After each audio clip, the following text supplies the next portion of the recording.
Both candidates, I think, did a reasonably good job. Certainly, neither committed a deadly gaffe. Neither of them did something that's really going to change the trajectory of the race on the downside.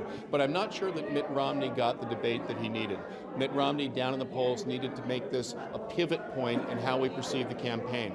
He needed to press Barack Obama. He needed to have Barack Obama back on his heels defending his record. Now, I'm concerned that the path that we're on has just been unsuccessful.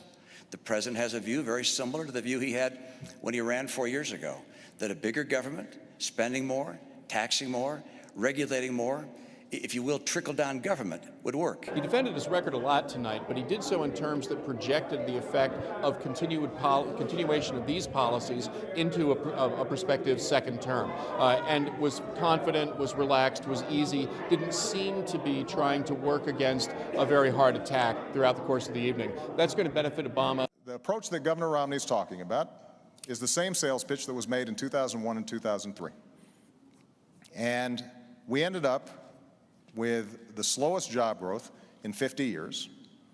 We ended up moving from surplus to deficits, and it all culminated in the worst financial crisis since the Great Depression. The big surprise tonight was how much Barack Obama was able to run away with the clock, and that was really very much a choice that Jim Lehrer made to allow this new, more open, looser format to sort of run its course with very little moderator intervention. But I think it's also up to the challenger in that case, to Mitt Romney, who was losing time on the clock, to find compelling ways to get it back. He did not do that, and that was a major problem for him this evening.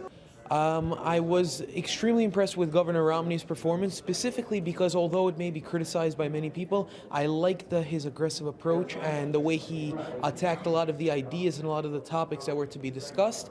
I'm definitely interested in hearing whatever Romney has to say, but it was interesting to hear his point of view. I thought Romney acquitted himself very well, but I think Obama hammered him on the lack of specifics. I would like Obama to have won, but it seemed pretty even to me. I thought Romney held his own. President Obama, he did great. He always does. He's a great speaker. I think he could have done better tonight, honestly. I'm a fan of him. I like a lot of his policies.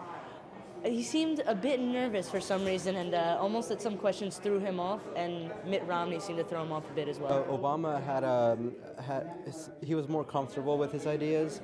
Romney was working a bit too hard, trying to convince people, because he's down on the polls by 4 points. So he's trying to persuade those voters from swing states. I'm a huge Obama supporter, but I think maybe he went into it a little bit too cocky, and Romney had some very good points, so Obama really has to hit on those points next time. I thought they both had a lot of good things to say, and I thought that Romney would falter more than he did, so I thought it was pretty even. Well, I thought that the format was really messy. The moderator didn't really fulfill his role, and they were both allowed to go over the time, so it was really kind of difficult to get information from both of them in the sense that they were kind of allowed to just sort of do their own thing as opposed to a really well-regulated debate. So I think it was less effective than it could have been. Yeah, I don't think it changes very many people's minds. You know, I find it a little frustrating that in this format, you know, that you can't really get into a lot of the issues. But I enjoyed watching it.